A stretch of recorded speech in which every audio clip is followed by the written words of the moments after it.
Polémica generaron las declaraciones de la presidenta de la Asociación de AFP, Alejandra Cox, quien señaló que la edad de jubilación sí irá extendiendo con el correr de las generaciones. A modo de ejemplo, dijo que Nicanor Parra trabajó hasta los 103 años, dijo que jubilarse a los 65 años tiene cero posibilidades. ¿Cómo se define el límite? ¿Qué condiciones se deben cumplir para jubilar? ¿Cómo está la discusión también? Analizamos estos puntos con José Luis Riz, economista y académico de la Universidad de Chile. José Luis, como siempre, muchas gracias por acompañarnos. Muy buenos días. Hola, muy buenos días. Gracias por estos minutos. Vamos a ir al fondo de un tema que hemos tratado varias veces, pero quiero quedarme con las declaraciones de la presidenta de la Asociación de AFP, que eso obviamente es lo que genera polémica. Uno podría hablar de la forma en que lo dice, pero también en lo concreto. ¿Qué opinión te merece lo que fueron estas declaraciones de Alejandra Cox? Mira, la verdad es que yo prefiero quedarme con el fondo del punto que ella plantea, que es la necesidad de mejorar la calidad de las pensiones. Hay varias formas, ninguna exenta de dificultades en su forma de implementarla, por cierto. Una de ellas es la que propone es básicamente alargar la edad legal de retiro. Pero en ese sentido esto no es para todos los sectores económicos, que hay personas que llegan muy desgastadas al final de su vida laboral, hay otras que perfectamente pueden seguir. Creo que los ejemplos no fueron los más indicados, por decirlo de alguna manera. Digamos que la forma fue mala, pero que el fondo es un tema que ha estado presente muchísimo tiempo. Pero la forma, de todas maneras, estuvo equivocada. De hecho, tuvo que salir a rectificar y decirle a la presidenta de la Asociación de AFP que no quería ofender a los trabajadores. La forma fue mala. Pero hay un tema ahí que discutir. De hecho, Nicolás, hay que pensar que este sistema cumplió hace poco, 40 años, y los parámetros estructurales no han cambiado la tasa de contribución al sistema, no ha cambiado la edad legal de retiro. Sin embargo, la expectativa de vida ha aumentado más de 8 años y por lo tanto es muy difícil sostener financieramente este modelo, dado que incluso las tasas de rentabilidad que consiguen los fondos han ido disminuyendo con el transcurso de las décadas. Por lo tanto, se requieren medidas urgentes, se requiere reformar el sistema, avanzar hacia algo mejor y en ese sentido es clave avanzar porque ya el diagnóstico a nivel técnico está bastante claro desde hace más de 15 años, pero sin embargo no se han tomado medidas tan concretas, salvo el introducir el sistema de pensiones solidarias que al menos cubre a personas que no cotizaron o que en su momento pudieron hacerlo por muy poco en su vida laboral.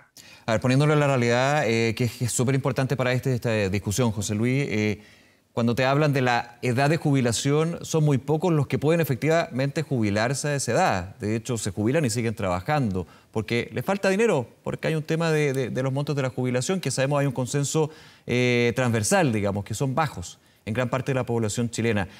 Quiero volver a lo que fue el trabajo de la Comisión Asesora Presidencial que tú participaste y cuál fue el diagnóstico que se tuvo sobre la edad de jubilación. Porque siempre se ha dicho, es políticamente incorrecto hablar de elevar la edad de jubilación, pero ya llegamos a un punto desde el mercado laboral de que no se cumple esa edad de jubilación. Sí, mira, la discusión se dio, de hecho, al igual que en la Comisión Marcel, se pedía equiparar la edad legal de retiro entre hombres y mujeres, que actualmente las mujeres están 60 años, los hombres 65.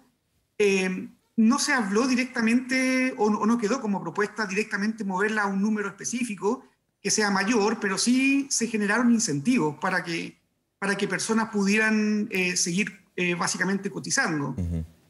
En este sentido era dar la señal hacia dónde se puede mover y efectivamente, como tú mencionas, esto goza de muy poca viabilidad política, en el sentido, sobre todo que esto es como requiere de un mercado laboral que esté preparado para poder generar buenas condiciones laborales para una población que cada vez va a ser mayor.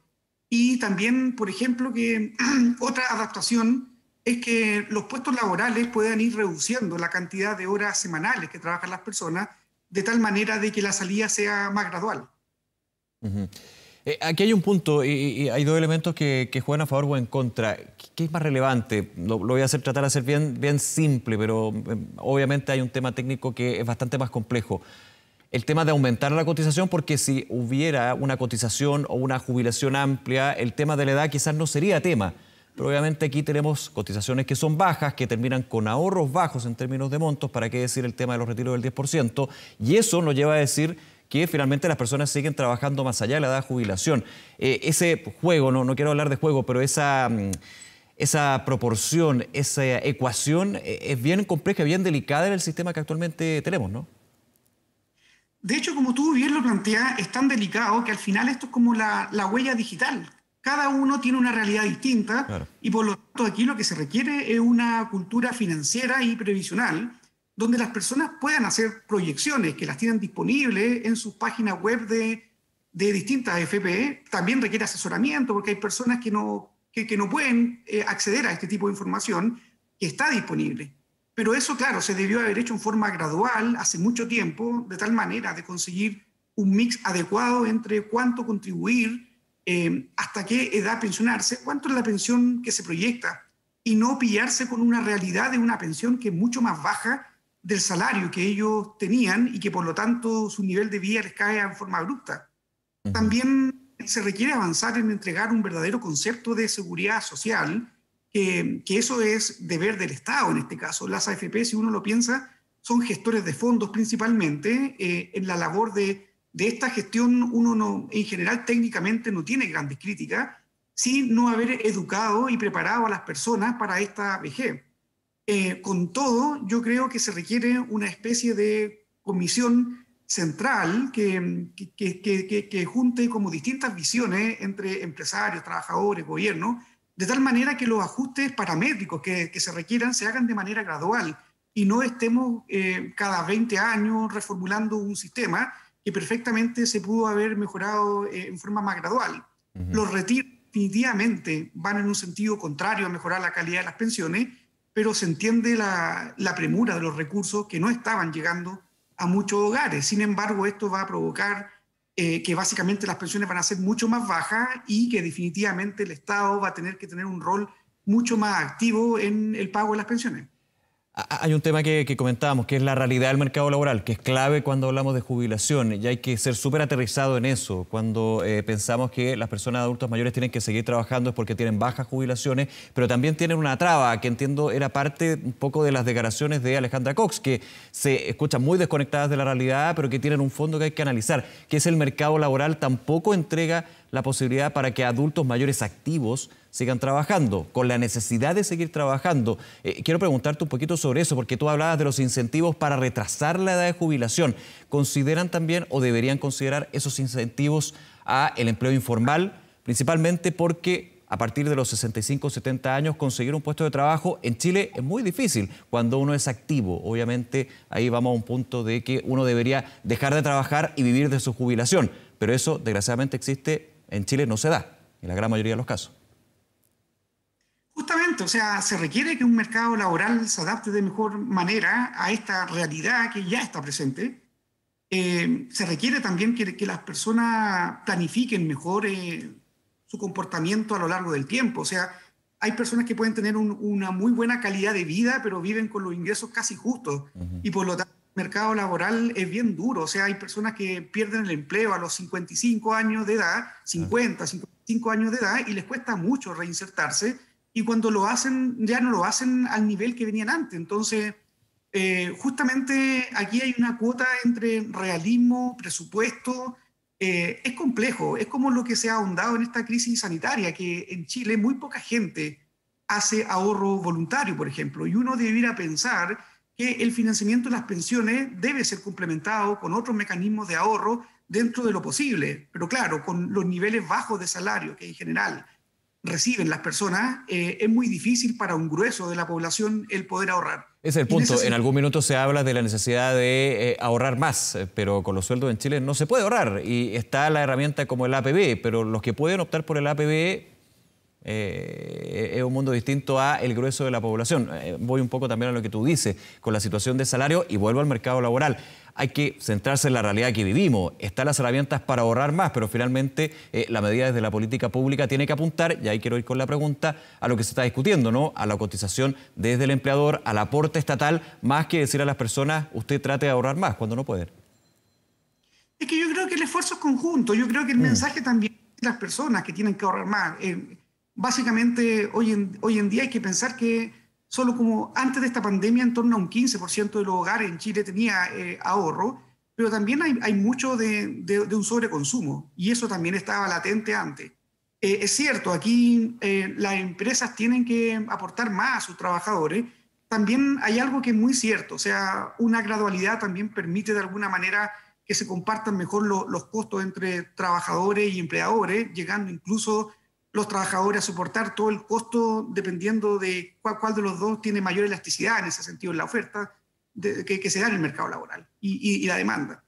El Estado también, hay que pensar que la realidad de países similares, la tasa de contribución es mucho más alta y por lo tanto la tasa del 10% quedó obsoleta hace mucho rato. Obviamente esto genera costo en el mercado laboral y genera presiones hacia un mayor desempleo, pero eso no significa que uno no se pueda mover en esa dirección. De hecho, debieran haber programas de asistencia estatal de manera tal de ir generando estas condiciones junto con mejores condiciones laborales. Al final, aquí no vamos a encontrar la receta mágica para resolver todos los problemas con una pura política. Aquí se requieren tanto políticas de corto plazo para mejorar la calidad de las pensiones de los actuales pensionados, pero también políticas de largo plazo que creen mejores condiciones. Y además tenemos un problema todavía más fuerte, que es el cambio en las condiciones del mercado laboral, donde cada vez más hay personas que trabajan, por ejemplo, en delivery, en términos de tecnología, aplicaciones, y por lo tanto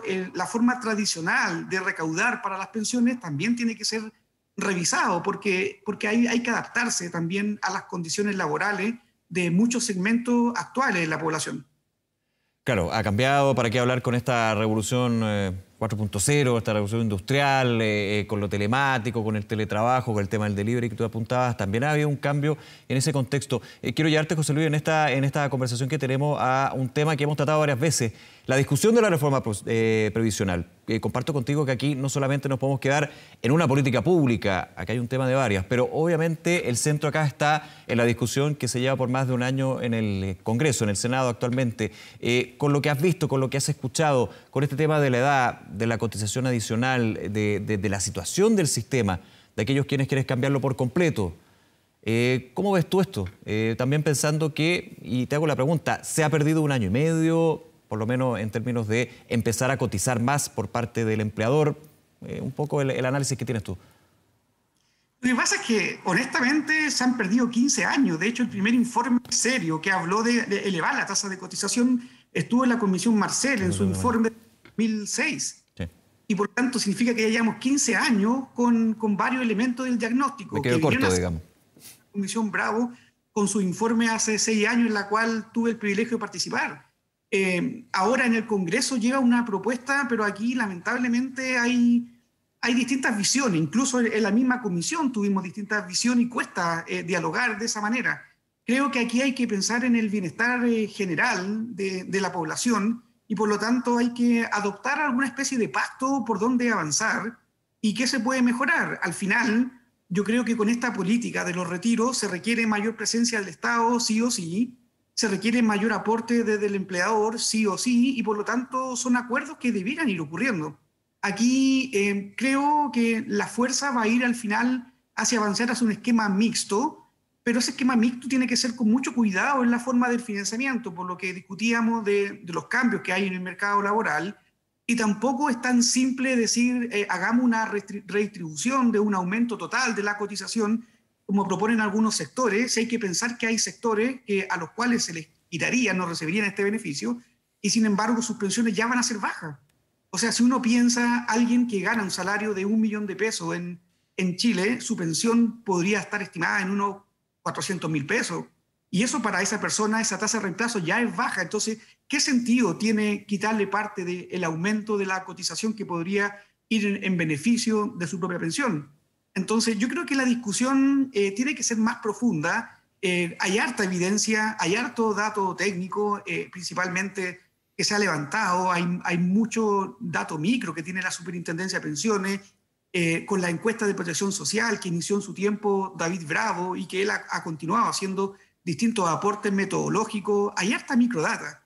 Entonces se puede acercarse mejor a tipos de soluciones, pero se requieren ya ir tomando medidas concretas, porque no podemos pasarnos toda la vida haciendo estudios y esta bomba de tiempo que ya reventó en muchas partes, claramente está provocando un gran malestar social y básicamente una falta de legitimidad a cualquier sistema, porque poco se dice, pero el antiguo sistema estaba desfinanciado y por lo tanto cualquier mecanismo que tenga algo de lógica de reparto, que ya uno ya no puede pensar en que uno podría cambiar de este sistema, mutarlo 100% a un reparto, pero también hay que pensar que cualquier sistema que tenga algo de lógica de reparto, llámese por medio de solidaridad, nace desfinanciado, dado que cada vez van a haber más personas pasivas y por lo tanto esto va a llevar a que el número de personas que contribuyen en proporción a los pasivos va cayendo.